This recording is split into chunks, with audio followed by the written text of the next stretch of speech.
We're learning Elul Nishmas Etta Ahuva Bas Yaakov Maseches Bava Kama Perek Tes Mishna Daled. Hanaisin Tzemer Latzeva. If someone, a balabayis, gives over his wool to an uman to dye it, Viktichasa Yoira, and he burns the pot, and it totally ruins the wool that he gave to get dyed.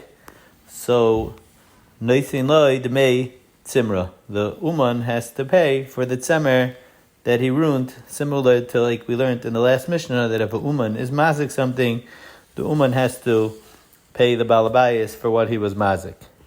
Tzavai ka'ar, if the tzeva got ruined, but it didn't get totally destroyed.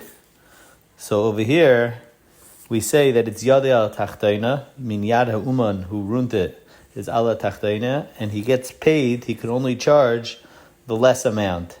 Im hashvach yoser al yitzia, if the amount that this tzemer became better, became worth more, is higher price than the expenses that were put in to get it to this stage, all you have to pay is the expenses. Noisin lois haitzia. All you have to do, the balabayis only has to cover the uman's expenses, but he doesn't have to pay for the shvach, even though he's getting back his garment, because since it was ruined, it's not the way he wanted it, so therefore all he has to do is cover the expenses.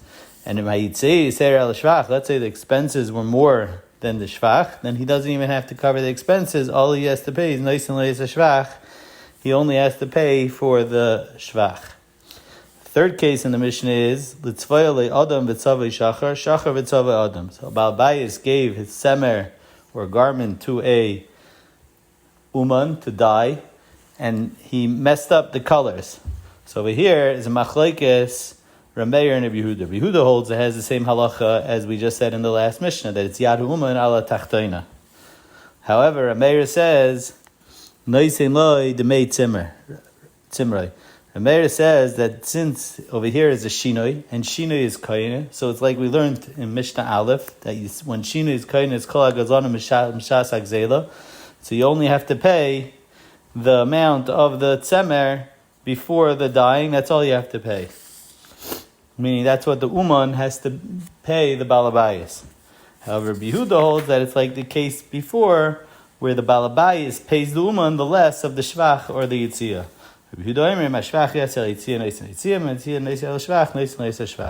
hey, hagoyzel is chaveri shavapruta v'nishpala. Someone steals shavapruta from his friend, and he swears that he doesn't owe him anything, and then it turns out that it's a shvua sheker.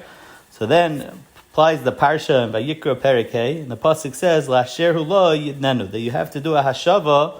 And the Mishnah says, wherever he is, you have a chi of hashava to return that item to the person. You can't give it over to the son of the nigzal or a shliach of the nigzal. But you could give it to a shliach bezdin.